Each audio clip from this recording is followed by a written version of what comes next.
Es un gusto compartir el café mañanero y hacerlo con personas en que representan para nuestra comunidad, nuestra diáspora inmigrante. Es el caso de Dinora Figuera. Es la nueva presidenta de la Asamblea Nacional de Venezuela. Nos acompaña a esta hora. Señora Dinora, muy buenos días. Gracias por estar con nosotros. Muy buenos días, de verdad, Jorge, bien agradecida siempre por esta audiencia tan maravillosa que tienes y bueno, por supuesto, la orden y el servicio de todos en esta audiencia. Primero, felicitarla porque es la nueva presidenta de la Asamblea Nacional de Venezuela, un órgano que representa la democracia de este país. Y quisiéramos precisamente saber en qué representa esta renovación en la Asamblea de Venezuela y cómo se puede ejercer este cargo desde el exilio. En principio, en la mayoría de los diputados de la Asamblea Nacional, inclusive el presidente del gobierno interino en su ocasión, ya la fenecida gobierno interino, han sido sistemáticamente objeto de persecución. En mi persona, inclusive he sido víctima y he tenido que recibir asilo político del Reino de España por esta constante criminalización, persecución, compañeros que han sido asesinados, compañeros que han sido torturados, presos injustamente, representantes gremiales.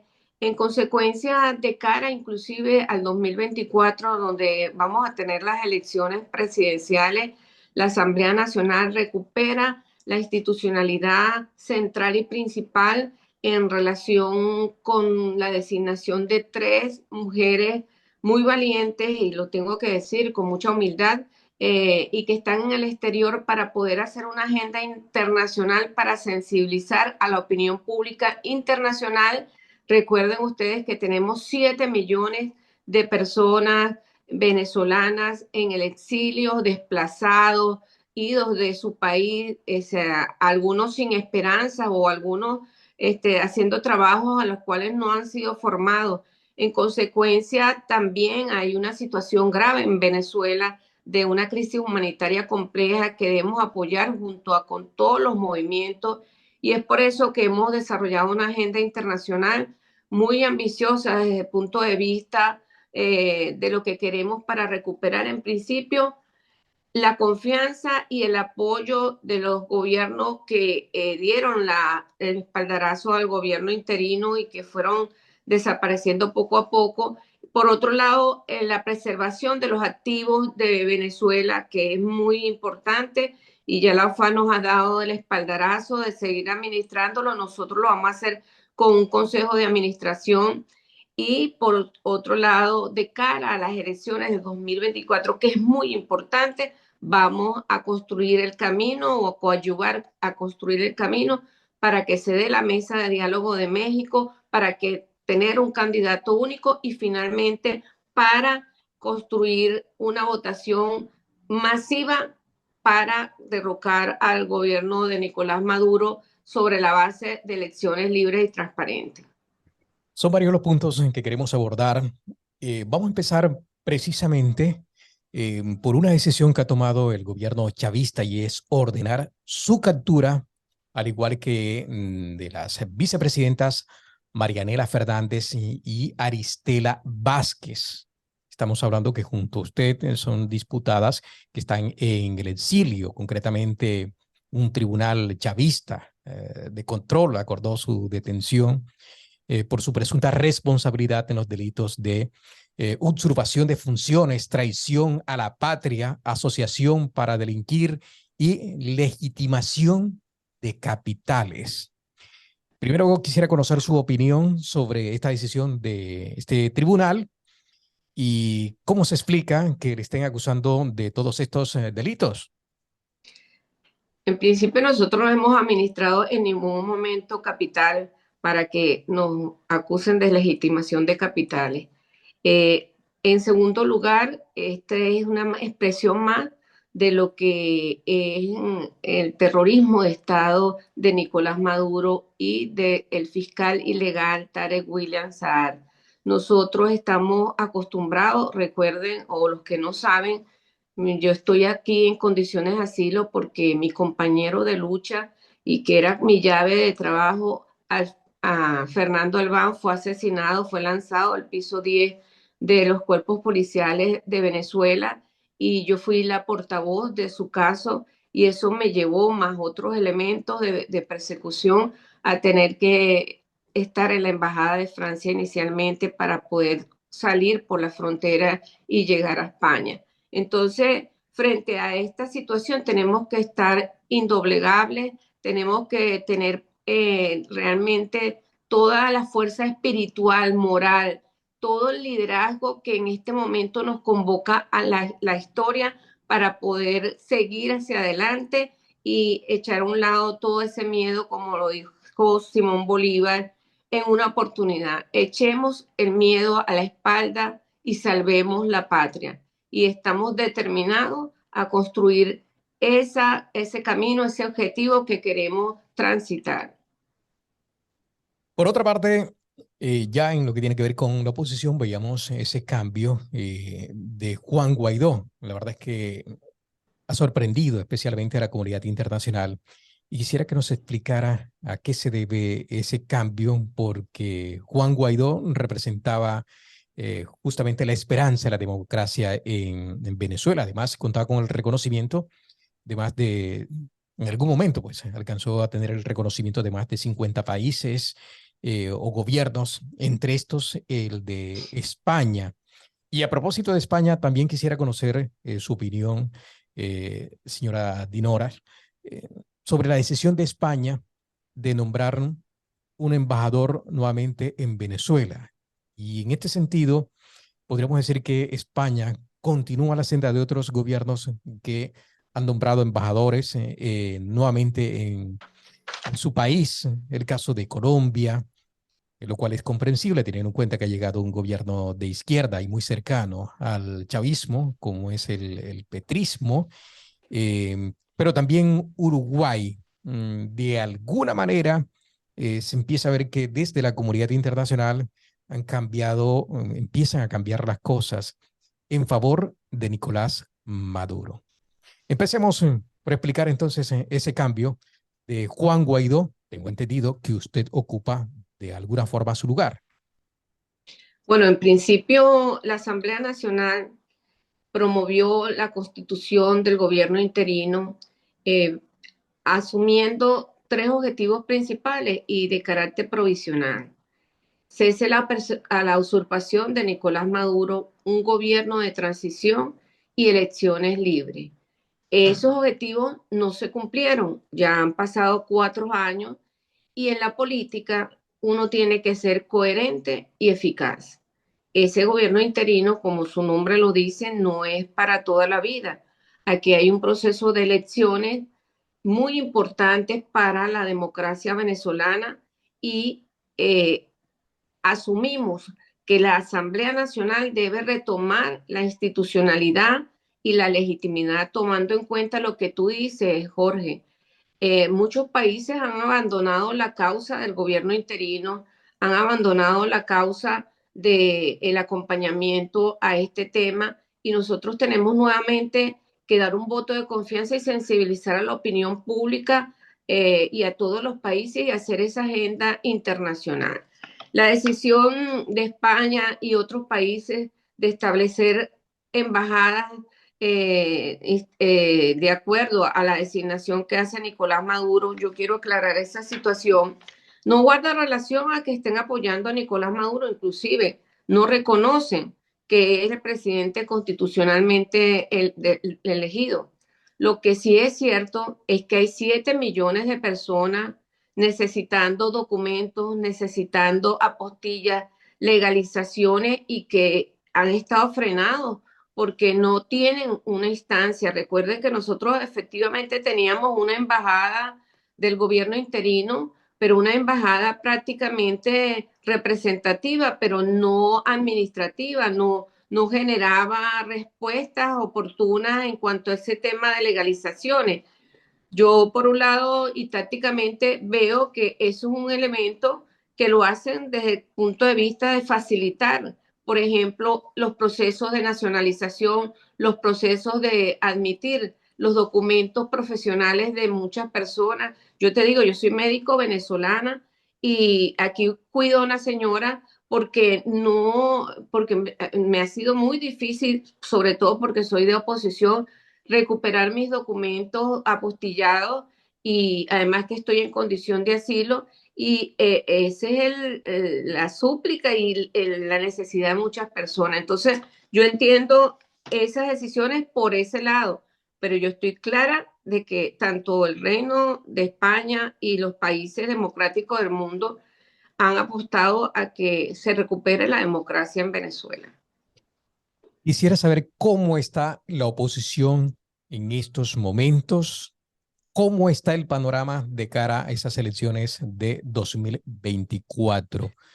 Hemos visto un poco de desunión en la oposición y esto desde luego merma la esperanza del pueblo venezolano. Pero quisiéramos saber cómo está en estos momentos la vuelta de la democracia en manos de la oposición. Ciertamente existen contradicciones con como respuesta al camino a encontrar. Existe una división de opiniones en cuanto a cómo seguir, pero yo vengo de dos referencias históricas muy importantes de la oposición.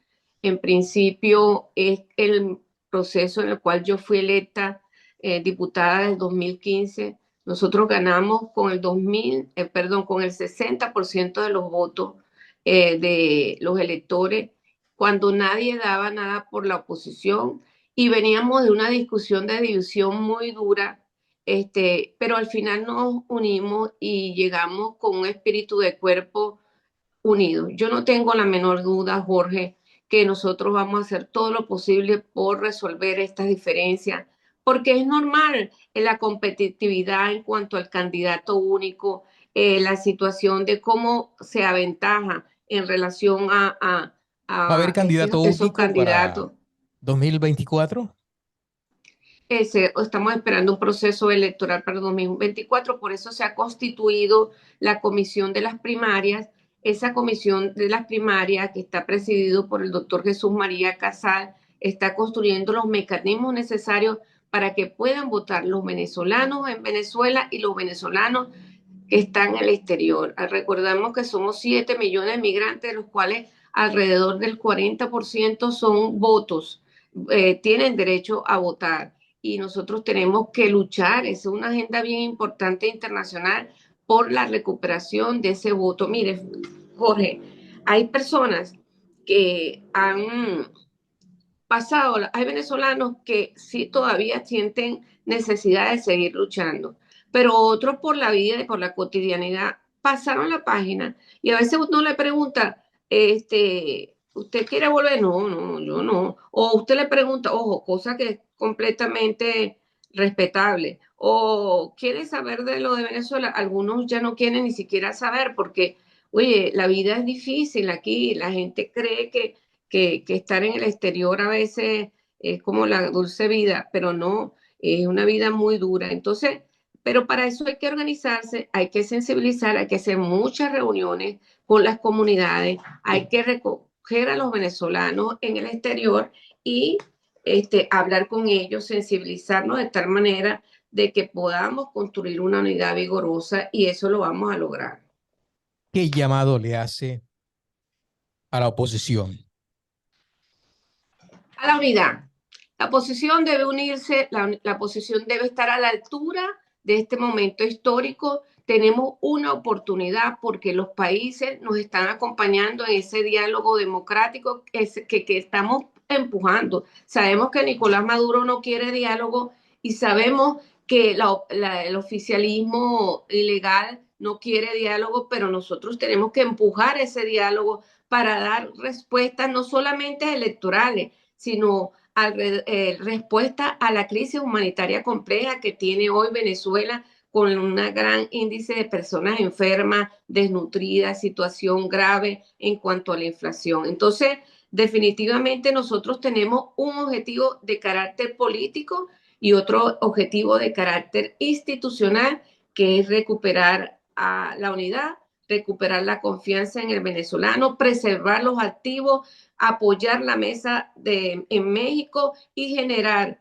una acción para la designación de ese candidato único que nos va a representar en las elecciones, acompañado de todos los países. Y bueno, y recuperar. Hoy tenemos, por ejemplo, una reunión, la Junta Directiva, como decir, en este programa, una reunión, una primera reunión con Jimmy Story, quien es el embajador para Venezuela por Estados Unidos, y hoy nos vamos a reunir a la 1 de la tarde de aquí con él. Y bueno, han dado una decisión muy importante, que es que avalar, y lo han anunciado, que la FAC y todos los activos pasan a manos de la administración y es de la Asamblea Nacional. Y es por eso que nosotros tenemos una gran responsabilidad, porque como no somos un ente ejecutivo, hemos constituido el Consejo de Administración de estos de gastos y preservación de los activos. Entonces, allí estamos, Jorge, luchando hacia adelante y generando la confianza, y por eso es que nosotros agradecemos a los medios de comunicación, a ti, Jorge, que nos prestes siempre a la lucha venezolana por la democracia, tu audiencia, para que sepan de nosotros y para que entiendan, y tú conoces nuestro trabajo, que de manera sistemática nosotros hemos hecho un trabajo comunitario, un trabajo social y un trabajo político en España, y ahora todos estamos comprometidos a seguir haciendo estas reuniones. Hay un elemento también novísimo, que es la creación del Consejo Ciudadano desde la Asamblea Nacional. El Consejo Ciudadano va a ser un nuevo ente fiscalizador y veedor de la transparencia, porque se habló mucho de corrupción en el gobierno interino. Se habló mucho y hubo mucha opacidad. Yo a esta altura no he recibido ninguna entrega de parte de Juan Guaidó de lo que es la presentación de la memoria. Y yo no quiero ni criminalizar ni estigmatizar a Juan Guaidó, pero eso es un deber como funcionario. Cuando uno culmina una administración, uno debe entregar cuentas, y cuentas claras. Es por eso que nosotros con este Consejo Ciudadano quiero abrir campo a que la gente tenga confianza también de que sus recursos y activos van a estar preservados. Son muchos los retos en que veo entonces en la oposición, claridad precisamente en esta transición de Juan Guaidó a usted, o mejor dicho, en este nuevo capítulo de la Asamblea Nacional. Por otra parte, recuperar la unidad. Y no quisiera finalizar esta entrevista sin preguntarle cómo está el diálogo precisamente con el gobierno de Nicolás Maduro. Diálogo que hasta el momento, desafortunadamente, no nos deja buenas experiencias, porque lo ha utilizado el régimen para dilatar el tiempo, procesos, en fin, es algo que ha jugado a su favor. En todo caso, parece que es el camino. ¿Qué garantías hay? ¿Qué novedades hay como para decir esta vez sí el diálogo va a dar sus frutos? Y además, en esta compleja circunstancia que tiene usted, una orden de captura de parte de el chavismo. Tengo que decir que como actor político, uno tiene que tener coherencia y eficacia. Nosotros estamos claros que estamos sentándonos con una dictadura, pero la dictadura se sentó en la mesa no porque le dio la gana de sentarse con la oposición, sino porque ha sido presionado por muchos países democráticos, y que sanciones han estado presentes de manera clara y firme de muchos gobiernos democráticos, que entienden que no pueden darle el dinero a Nicolás Maduro y permitirle negociaciones internacionales. Eso es lo que ha llevado a Nicolás Maduro a sentarse en la mesa con la oposición. Es por eso que, Jorge, me lo has dicho claramente, cómo nosotros podemos recuperar esa confianza de los 65 países que apoyaban el gobierno interino, y hoy solamente lo apoyaban casi que 5 países. Oye, tenemos que darle, como dicen aquí en España, la vuelta a la tortilla. tenemos que generar un cambio porque por ese camino no era. Entonces, vamos entonces a redirigir las acciones, a movilizar, a organizar, a cambiar, a unirnos para así presionar fuertemente y que nos vea una comunidad organizada, porque no lo estábamos, Jorge. Entonces, frente a esa situación, es este cambio. Y este cambio tiene una novedad también, que las que estamos presidiendo la Junta de la Asamblea Nacional somos unas mujeres comprometidas y valientes. Y bueno, mira, las mujeres hemos dado también una respuesta inclusive de una fuerza espiritual y moral. Jorge, yo soy una madre monoparental, aquí hay muchos venezolanos, madres solas, que tenemos que acompañar esta lucha también, porque si no, va a seguir evidenciándose la pobreza. Mira, la situación de la trata de blanca o lo que es la explotación, que se dice ahora la esclavitud moderna. Cuando un joven tiene que salir de su país montados casi 20 horas, 18 horas en una bicicleta, algunos caminando, entregando paquetes, cuando debiera estar estudiando, cuando mujeres profesionales o mujeres que tienen la necesidad de hacer un hogar, tienen que estar limpiando pisos y yo no, o sea, yo hago todo eso, Jorge, yo no denigro de lo que hago. Yo lo que digo es que si tú estudiaste como profesional, que le den oportunidad a la migración, porque yo sé que tu audiencia no solamente es de venezolanos, tu audiencia es de todos los latinoamericanos y españoles y gente que está aquí también en Valencia y en España. Nosotros inclusive como latinoamericanos, y ese es un llamado que yo hago, acompáñenos a los latinoamericanos que nos están oyendo y a los españoles, acompáñenos en esta lucha libertaria, en esta lucha por la democracia y por la recuperación de nuestro país. Muchos queremos volver a Venezuela. Nuestro voto de confianza, señora presidenta de la Asamblea Nacional de Venezuela, Dinora Figuera, igualmente para sus compañeras Marianela y Aristela, para recuperar la confianza, pero desde luego el reto es grande, enorme. En todo caso, le deseamos éxitos y aquí vamos a estar atentos en el Café Mañanero, dispuestos siempre a compartir la información que sea de utilidad para la sociedad venezolana. Muy amable y que tenga un resto de día muy feliz. Muchas gracias, un saludo. Ya lo escuchamos a la presidenta de la Asamblea Nacional de Venezuela, Dinora Figuera, que está exiliada aquí en España, llevando una vida como un inmigrante más, como muchos venezolanos, como muchos latinoamericanos, y en esta ocasión con la responsabilidad de recuperar la confianza de la oposición, que es la esperanza para la vuelta de la democracia, eso sí, en unas circunstancias muy complejas, adversas, podríamos decir, teniendo en cuenta de que el régimen en estos momentos, y como ya lo hemos anotado, ha dado una orden de captura a nivel internacional.